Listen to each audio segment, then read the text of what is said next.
नमस्कार. श्री स्वामी समर्थ सर्वांना. मकर संक्रांती जवळ आलेली आहे. 2026मध्ये मकर संक्रांती ही 14 जानेवारी या दिवशी आलेली आहे. तर मकर संक्रांतीच्या दिवशी आपण काय करायचं, काय करू नये, तर याची आपण संपूर्ण माहिती बघणार आहोत आजच्या व्हिडिओमध्ये. व्हिडिओ कुठेही स्किप न करता शेवटपर्यंत नक्की बघा, जेणेकरून की संपूर्ण माहिती समजेल. आठवण सूर्याची, साठवण स्नेहाची, कणवर तीळ मनभर प्रेम, गुळाचा गोडवा स्नेह वाढवा, तिळगुळ घ्या गोड गोड बोला. मकर संक्रांतीच्या सर्वांना हार्दिक हार्दिक शुभेच्छा. मकर संक्रांत हा सौभाग्यवती स्त्रियांसाठी खूप खास सण मानला जातो, कारण प्रत्येक स्त्रियांना छानसं तयार व्हायला खूप आवडतं. त्यामुळे मकर संक्रांतीचा दिवस स्त्रियांसाठी खूप मोठा सण आहे. तर बघा, आज मी तुम्हाला मकर संक्रांती कशावर आली आहे व सौभाग्यवती स्त्रियांनी या दिवशी कोणत्या रंगाची साडी नेसावी, त्याचबरोबर कोणत्या रंगाची साडी चुकूनही घालायची नाही, याशिवाय संक्रांतीसाठी कोणते शुभ रंग आहेत, बांगड्या भरताना कोणत्या रंगाच्या बांगड्या अजिबात घालायच्या नाहीत आणि कोणत्या प्रकारच्या बांगड्या घालाव्या, बोरनान किंक्रात म्हणजे काय, अशी बरीच माहिती मी तुम्हाला आजच्या व्हिडिओतून देणार आहे. त्याआधी चॅनलवर नवीन असाल तर आपल्या या चॅनलला सबस्क्राईब करा व बेल आयकॉनवरती क्लिक करा. तर मकर संक्रांती 2026 ही 14 जानेवारीला वार बुधवारी आलेली आहे. पौष महिन्यात जेव्हा सूर्य मकर राशीत प्रवेश करतो, या दिवसापासून सूर्याचे उत्तरायण सुरू होत असतं. म्हणजे सूर्य हा पूर्वेलाच उगवतो, पण तो उत्तरेकडे थोडासा झुकलेला असतो आणि या संक्रांतीपासूनच वातावरणातील थंडी ही हळूहळू कमी होत जाते आणि संक्रांतीपासूनच दिवस हा हळूहळू मोठा होत जातो. तीळ एवढा दिवस मोठा होत जातो. मकर संक्रांतीला स्नान, दान, धर्म, देवाचे दर्शन, तप याला विशेष महत्त्व आहे. या दिवशी पवित्र नद्यांमध्ये स्नान करणं खूप पुण्यकारक मानलं जातं. संक्रांत जवळ आली की प्रत्येकाची चर्चा असते की यंदा संक्रांत कशावर आली आहे. तर मग बघू आपण कशावर आलेली आहे. यंदा मकर संक्रांतीचा जो काही पुण्यकाळ आहे तो बुधवार 14 जानेवारी 2026ला दुपारी ठीक 3:06 सूर्य हा मकर राशीत प्रवेश करणार आहे. तर संक्रांतीचा पुण्यकाळ हा 3:06 ते सूर्यास्तापर्यंत आहे, म्हणजे 6:20 असणार आहे. आणि हा 3:06 ते 6:20 पुण्यकाळ मानला जातो. तर याच कालावधीमध्ये तुम्ही दान, धर्म, कर्म करू शकता.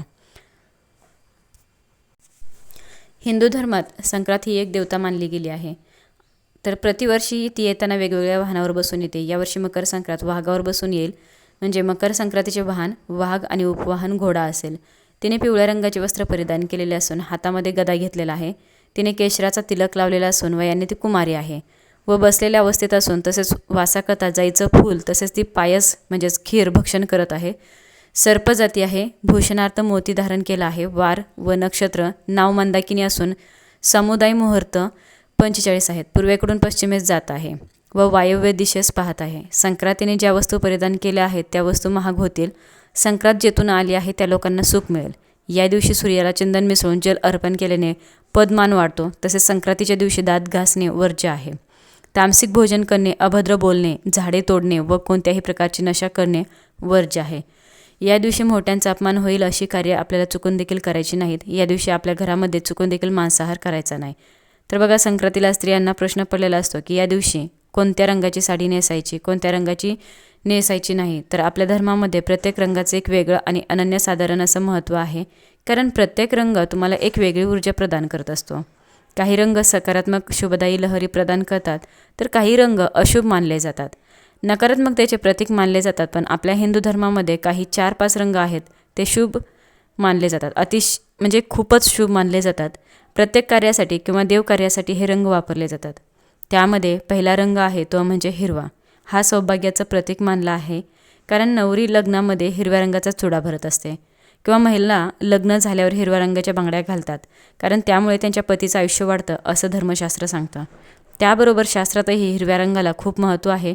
आपण देवीची ओटी भरताना सुद्धा हिरव्या रंगाचा ब्लाऊज पीस किंवा हिरव्या रंगाची साडी घेतो. त्यावरून हिरवा रंग देखील किती प्रिय आहे हे तर आपल्याला माहितीच आहे. जर शक्य झालं तर तुम्ही किंवा तुमच्याकडे असेल तर हिरव्या रंगाची साडी अवश्य नेसायची. पण हिरव्या रंगाची साडी नसेल तर आपल्या हिंदू धर्मशास्त्रामध्ये लाल रंग हा सुद्धा खूप शुभ मानला जातो. तुम्हाला रोज देवांची पूजा करताना किंवा कोणतीही पूजा मांडताना आपण पाटावरती लाल रंगाचे वस्त्र टाकतो, कारण की लाल रंग हा सर्व देवांना, त्याबरोबर माता लक्ष्मीला सुद्धा अत्यंत प्रिय आहे. हा रंग सौभाग्याचं उमंग ध्येय आणि नवीन जीवनाचं प्रतीक मानला जातो. त्याबरोबरच आपल्याला सौभाग्यातील एक सर्वात महत्त्वाची गोष्ट म्हणजे कुंकू हे सुद्धा लाल रंगाचं असतं, कारण की सौभाग्यातील सगळ्यात महत्त्वाची गोष्ट म्हणजे हळदी कुंकू. त्यामधील कुंकवाचा रंग हा लाल असतो, त्यामुळे लाल रंगाचं महत्त्व हे खूप जास्त आहे. त्यामुळे शक्य असेल तर तुम्ही मकर संक्रांतीला लाल रंगाची साडी नेसू शकता. पुढचा आहे केसरी रंग. केसरी रंगाची साडीसुद्धा नेसू शकता. हा केसरी रंग त्याग, ज्ञान, शुद्धता आणि सेवेचे प्रतीक आहे. छत्रपती शिवाजी महाराजांच्या सेनेचा ध्वज रामकृष्ण आणि अर्जुन यांच्या रथाचे ध्वज केशरी रंगाचे होते, कारण की केशरी रंग हा शौर्य, बलिदान आणि वीरता याचे प्रतीक मानला जातो. तसेच केशरी रंग हा दैवी शक्तीचे प्रतिनिधित्व करतो. या रंगातून एक सकारात्मक ऊर्जा प्रवाहित होते. त्यामुळे तुम्ही केशरी रंगाची साडी जरी घेतली तरी तुम्हाला सुद्धा एक नवीन प्रकारची ऊर्जा मिळेल. त्यानंतर सर्वात म्हणजे स्त्री वर्गाचा आवडतीचा रंग म्हणजे गुलाबी रंग. गुलाबी रंग हा प्रत्येक स्त्रीला हा गुलाबी रंग खूप आवडत असतो. गुलाबी रंग हा प्रेमाचा रंग मानला जातो. तसेच हा रंग आनंदाचा प्रतीकसुद्धा मानला जातो.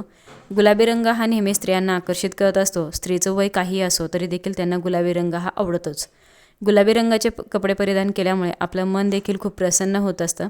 एक वेगळीच एनर्जी आपल्याला मिळत असते. गुलाबी रंगामुळे सुख, समाधान येतं आणि मनसुद्धा शांत राहतं.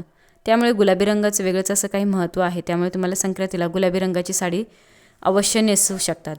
हे झाले शुभ रंग. आणि संक्रांती दिवशी अशा रंगाचे कपडे परिधान केल्यामुळे हे रंग बाहेरची उष्णता शोषून घेतात आणि आपले शरीर उबदार ठेवतात. थंडीपासून आपलं संरक्षण व्हावं म्हणून गडद रंगाचे कपडे या दिवशी घातले जातात. त्याचबरोबर तुम्ही चिंतामणी कलर, पोपटी कलर, राणी कलर, क्रीम कलर अशा रंगाच्या साड्या नेसू शकतात. या दिवशी काळ्या रंगाची साडी आवर्जून घातली जाते. या सर्व रंगाच्या साड्या तुम्ही या दिवशी नेसू शकतात. फक्त पिवळ्या रंगाची साडी नेसायची नाही, कारण संक्रांती देवीनं ज्या रंगाचे वस्त्र परिधान केलेले असते त्या रंगाची साडी किंवा वस्त्र या दिवशी परिधान करायचं नसतं. ही पद्धत पूर्वीपासून चालत आलेली आहे. यावर्षी म्हणजे 2026ला संक्रांत पिवळ्या रंगावर आली आहे. त्यामुळे यावर्षी संक्रांतीला पिवळ्या रंगाची साडी आपण चुकूनही नेसायची नाही. त्यानंतर बांगड्याबद्दल सांगायचं झालं तर संक्रांतीला प्रत्येक स्त्रिया बांगड्या भरत असतात. 16 शृंगार यामध्ये बांगड्यांचा समावेश असतो. त्यामुळे आपल्याला हिंदू धर्मात बांगड्यांना सुद्धा खूप महत्त्व आहे. संक्रांतीला सर्व स्त्रिया छान छान काठपदराच्या साड्या घालतात, ओसायला जातात, हळदी कुंकू करतात, तिळगुळ देतात आणि त्यामुळे आपल्या हातामध्ये 2 तरी काचेच्या बांगड्या असायलाच पाहिजेत. तुम्ही हिरव्या रंगाच्या बांगड्या घालण्याचा प्रयत्न करा, कारण हिरवा रंग हा शुभ आणि सौभाग्याचं प्रतीक मानला जातो. असं सुद्धा म्हणतात की या हिरव्या रंगाच्या बांगड्या घातल्यामुळे आपल्या सौभाग्यामध्ये वाढ होते, म्हणजे आपल्या पतीचं आयुष्य वाढतं असं धर्मशास्त्र सांगतं. त्यामुळे शक्यतो तुम्ही काचेच्या आणि हिरव्या रंगाच्या बांगड्या घाला. बांगड्या घालताना एका हातामध्ये 6 आणि एका हातामध्ये 7 अशा प्रकारच्या घालायच्या आहेत. बांगड्या घालण्याचे नियम देखील आहेत. आपण कासाराकडे गेल्यावर देखील आपल्याला कासार अशाच प्रकारे बांगड्या भरतो, म्हणजे एका हातामध्ये एक बांगडी जास्त घालायची. मग बांगड्या तुम्ही कितीही घालू शकता. आपण यावर्षी मकर संक्रांतीला बांगड्या घालू तेव्हा पिवळ्या रंगाच्या बांगड्या आपल्याला घालायच्या नाहीत. मकर संक्रांतीला बांगड्या घालत असताना हिरव्या काचेच्या बांगड्यासोबत लाखीची एक बांगडी का होईना तुम्ही नक्की घाला. त्याला चुडा म्हणतात, तर तुम्ही चुडा पण आवर्जून घाला. चुडा पाटल्या अनन्यसाधारण महत्त्व आहे याला. तुम्ही सोन्याच्या कितीही बांगड्या घातल्या तरी देखील तुम्हाला काचेच्या हिरव्या बांगड्या आवर्जून घालायच्यात. बांगड्या घालत असताना मेटलच्या बांगड्या किंवा प्लास्टिकच्या बांगड्या चुकून पण घालू नका. पिचक्या बांगड्या हातामध्ये ठेवू नका, त्यामुळे आपल्या घरामध्ये दारिद्र्य येतं. त्यासाठी पिचक्या बांगड्या असतील तर लगेच हातातून बाहेर काढा. सगळ्यांना पडलेला प्रश्न म्हणजे तो पिवळ्या रंगावरती संक्रांत आली आहे, या कारणाने आपण हळदी कुंकू लावावे का, हळद लावायची का?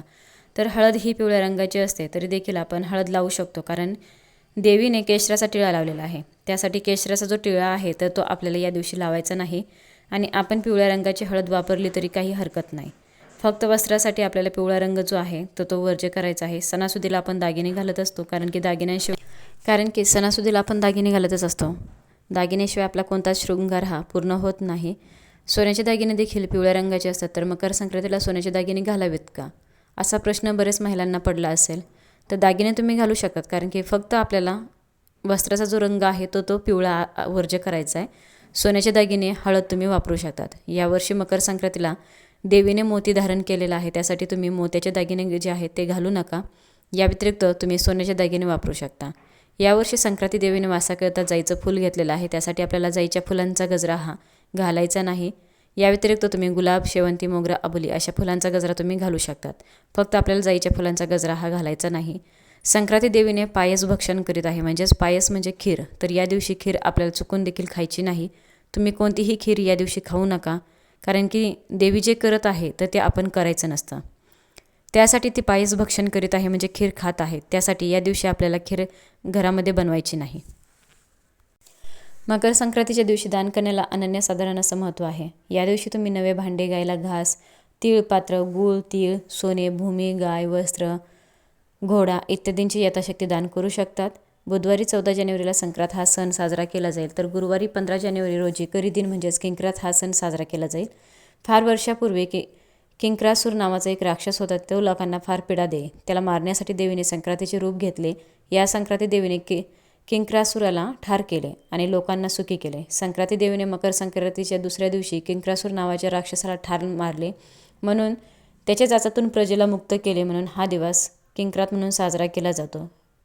पंचांगामध्ये हा सण करीदिन म्हणून देखील ओळखला जातो. हा दिवस शुभ कार्याला घेतला जात नाही. या दिवशी कोणतेही शुभ कार्य केले जात नाही. किंक्रातीच्या दिवशी स्त्रिया कुंकू समारंभ साजरा करतात. या दिवशी स्त्रियांनी शेणात हात घालू नये असे देखील सांगितलं जातं. केरकचरा काढण्यापूर्वी वेणी घालावी असे देखील सांगितलं जातं. तसेच या दिवशी केस देखील धुतले जात नाहीत. तसेच दुपारी हळदी कुंकू करतात अशा काही प्रथा देखील किंक्रातीला महाराष्ट्रामध्ये पाळल्या जातात. त्याच दिवशी बेसनाचे धिरडे करून खाण्याची देखील प्रथा आहे. किंक्रातीच्या दिवशी चांगल्या कामाची सुरुवात करू नका, लांबचा प्रवास करू नका, देवाची पूजा करू नका. या दिवशी देवांची पूजा करून गोडाचा किंवा गुळाचा नैवेद्य अर्पण करा. घरामध्ये वादविवाद करू नये. मन शांत ठेवावे. शांतचित्त ठेवून सर्वांचे आदराने वागायचं. कुलदेवता व कुलदेवतेचे सर्व देवांचे पूजन तसेच नामस्मरण करावं. नाम जप करावा. ही काही कामे किंक्रातीच्या दिवशी करायची किंवा काही कामे वर्ज्य करा. या दिवशी लांबचा प्रवास करू नये. तसेच या दिवशी शुभकार्य देखील केले जात नाही. मकर संक्रांतीपासून ते रथसप्तमीपर्यंत हळदी कुंकू साजरा केला जातो. घरात बाळ जन्माला आल्यानंतर येणाऱ्या पहिल्या संक्रांतीचे खूप महत्त्व असतं. या दिवशी लहान मुलांना बोरनान घातले जाते. परंपरेनुसार ज्या पद्धतीने नवविवाहितेला हलव्याचे दागिने घालून सजवतात, त्याचप्रमाणे लहान मुलांना सुद्धा काळे कपडे घालून हलव्याचे दागिने घातले जातात. हा लहान मुलांचा कौतुक सोहळा असतो. बाळाचा जन्म झाल्यानंतर पहिल्या संक्रांतीला बोरनान घातलं जातं. या शिशु संस्काराची व्याख्या म्हणजे लहान मुलांना उत्तम आरोग्य लाभलं जातं, म्हणून बोरनान घालण्याची एक पारंपरिक पद्धत आहे. बोरनानासाठी कोणत्याही मुहूर्ताची गरज भासत नाही. बाळ अगदी लहान असल्यापासून ते 1 ते 3 वर्षापर्यंत बोरनान करता येतं किंवा 1 ते 5 वर्षापर्यंत करू शकता. काही ठिकाणी 5 वर्षापर्यंत देखील बोरनान घालण्याची पद्धत आहे.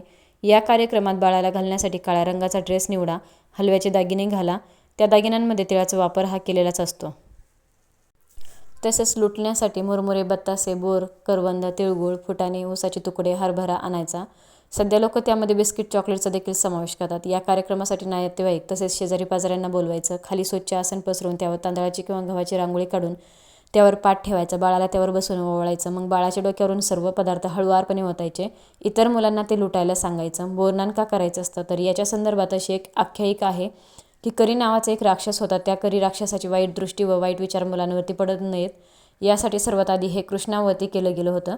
नंतर ही प्रथा पडली आणि तेव्हापासून बोरनान केलं जातं. लहान मुले हे कृष्णाच्या स्वरूपात आहेत आणि त्यांच्यावरती करी राक्षसांची वाईट विचार दृष्टी पडू नये असं म्हणून लहान मुलांवरती बोरनान केलं जातं. तसेच शास्त्रामध्ये बघितलं तर या कालावधीत वातावरणात असे अनेक बदल होत असतात. लहान मुलांना या बदलत्या ऋतूची बाधा होऊ नये म्हणून या काळात मिळणारी फळे मुलांना खायला घातली जातात. त्यांना मजा हे व्हावी म्हणून अशी फळे वेचून खाण्याची संधी त्यांना दिली जाते. संक्रांतीच्या दिवसापासून रथसप्तमीपर्यंत आपल्याला सोयीप्रमाणे कोणत्याही दिवशी बोरनान करता येतं. तर आजच्या व्हिडिओमध्ये मकर संक्रांतीच्या सणाविषयी संपूर्ण माहिती देण्याचा मी प्रयत्न केलेला आहे. व्हिडिओ आवडला असेल तर एक लाईक नक्की करा आणि शेअर करा. सर्वांना धन्यवाद. श्री स्वामी समर्थ.